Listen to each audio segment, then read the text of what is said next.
Clowns to the left of me, jokers to the right. Here I am, stuck in the middle with you, said the Steelers wheel in 1972.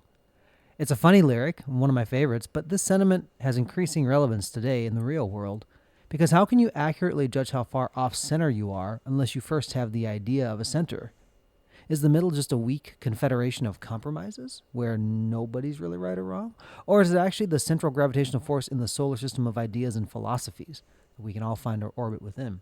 Think about these things, formulate some questions of your own as we launch out into the loop and discuss why the middle matters today on Curiosity Continuum. Hey everybody, this is Josh. And this is Brian. Thank you for joining us today on Curiosity Continuum. For those of you tuning in for the first time, Curiosity Continuum is a podcast and movement started by two lifelong friends, Brian and myself, who want to spark your curiosity, help you integrate information, enhance your everyday contextual awareness in a constantly changing world by sharing conversations with you that explore, examine, and reframe common practical topics. And you can practically find us on the web, www.curiositycontinuum.com. You have all the links you need to listen to us, find us on your favorite podcast channel. Please subscribe and interact with us and rate the podcast. It helps us find other listeners like you who are enjoying this podcast and able to continue this conversation with others. And there you can also find links to social media to follow us, tweet at us, other things like that. Send us emojis through the electronic means that are available to you. So, once again, www.curiositycontinuum.com. And I don't think anybody's used the term on the web for about 20 years, Brian, so there you go. I wanted to throw it back a little bit. I could have said the World Wide Web. And the www. Yeah. So, yes. Since the days of Al Gore in the World Wide Web. Yeah. So, anyway, today we're talking about why the middle matters, or the center, and this idea of like an objective truth, like in either or instances. Kicking it off a little bit today, we're talking about why the middle matters, and kind of we talked about in the beginning where there is this idea of a center, or even like a central force that can pull us all together. And I think part of the framework of that is to understand the calibration point that we would move to, whether it's an objective truth or something, or is it a subjective perspective. Those are different things that when you understand, you can start to say, okay, here's the middle of something. Often, maybe, we're only left with the edges of something.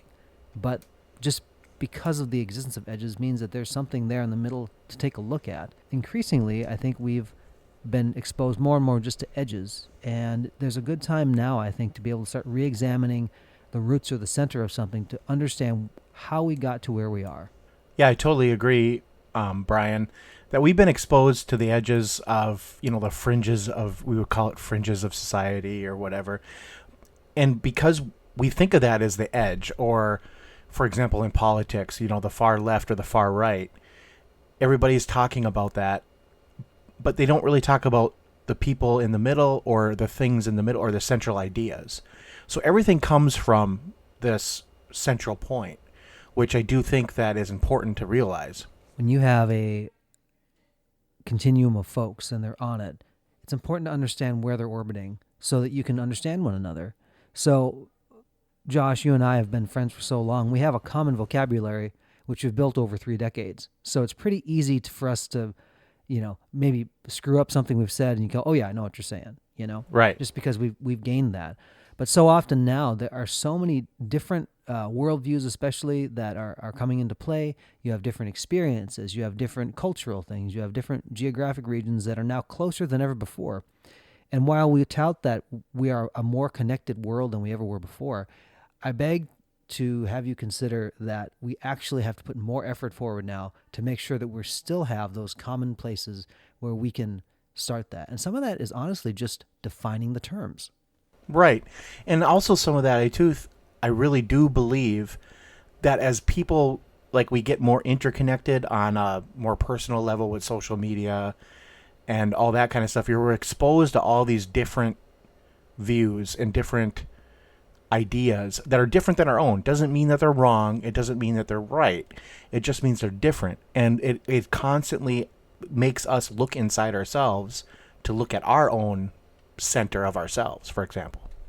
And that's a really good thing to do because anything worth believing in will stand up to criticism or any other kind of thing. If it's something so fragile that it can't stand up to any type of scrutiny or any type of critique for you to be able to reevaluate it, then it might not be something worth believing in. Not all ideas are created equal. People are created equal, but ideas are not. The idea that I could run out into the middle of the street and play, Yeah. probably not the best idea as Well, you something can. else. You just might not be there very long. You know? Yeah, exactly. The best 15 seconds of my life right Yeah. there. In that, though, we need to understand that when you have other people, the best way to do it is to sit around the table and do it. One of the things that I remember well when I visited China was that when they have like large group banquets, they have round tables, which I really found interesting. It wasn't like a square banquet table or a rectangular table. It was a big circular table. Sure. And in the middle, they put all of the foods, and this is, like Central China and everything, and they would it's like a big lazy Susan, and you could just kind of push it around slowly and grab what you wanted out of the dishes that were there and put it on your plate and enjoy the food. And I loved it because, you talk to the people next to you, but then you could also see the people across the table from you very easily, and nobody felt disrespected because they felt like I'm in the place of importance or I'm in the least important place because it was a round table. Everybody could Right. contribute equally and enjoy everything equally. Right. And you could hear everybody's conversation, and you could, interject or have an opinion, and you were all all pretty much equal. And that's why like a round table is important, because you are all equal there. If we take the middle and we just kind of riff on a little bit, Josh, you have three brothers. You're one of three brothers. I am. And we had a lot of our friends too. It's funny, they were the oldest of three brothers, seemed to be, for whatever reason. And we have a friend who's the youngest of three brothers. The weird one. The weird. Yeah. We love them no. all. Yeah. No. We love them all. But yeah, the weird one. Yeah. It's interesting to me always that the middle child in a even like a family situation, they have a little bit different view of everything, and it's almost Right. like they're trying to differentiate themselves because they're playing a very different kind of role. Like they're not the oldest and they're not the youngest. They're there. It's a consistent thing, and psychologists have noted very often, like here's middle children, and middle children understand middle children because they're there, and obviously not everybody in society is that, but especially now They're like the referees, they're the referees, or like they're Switzerland, or they Sorry. say, I'm going to do something completely different. They're going to do, they're going to go, you know what? Yeah, I hear this and I hear this, but I'm going to go do this.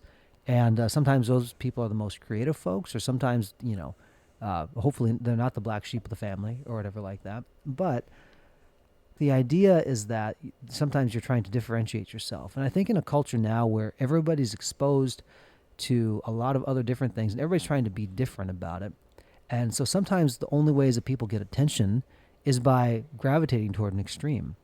Unfortunately, some of those folks are also the loudest people in the conversation, which is why I think there's this large group of folks who have been silent for a long time to say, why can't we just all talk together? Why can't we just talk about it?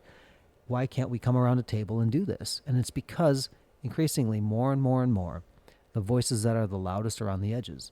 And I think the time is rising where the people that have been silent will start to speak.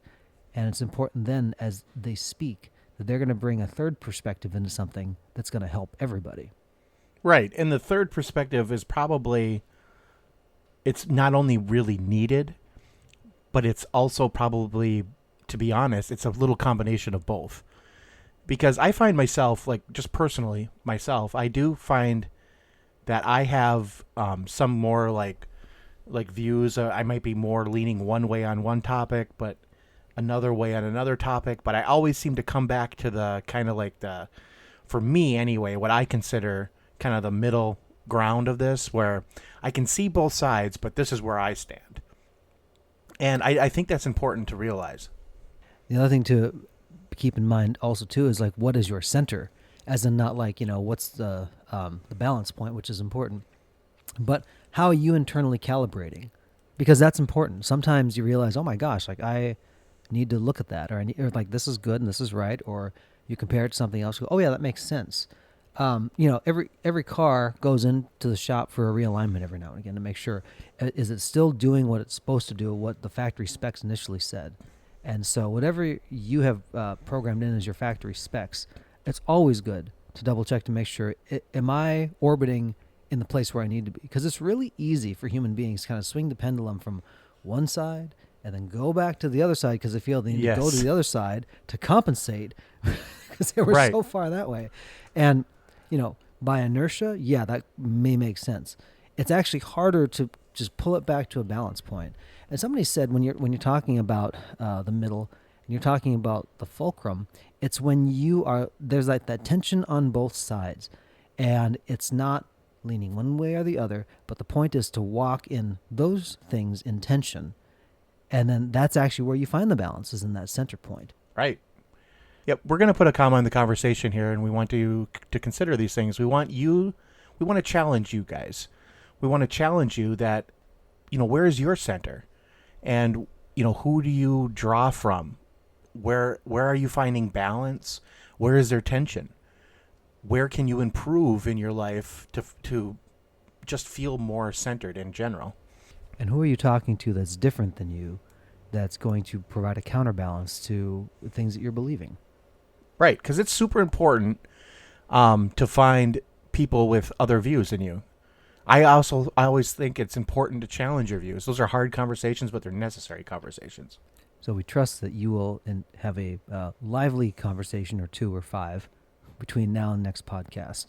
Until then, this is Brian. And this is Josh. For Curiosity Continuum.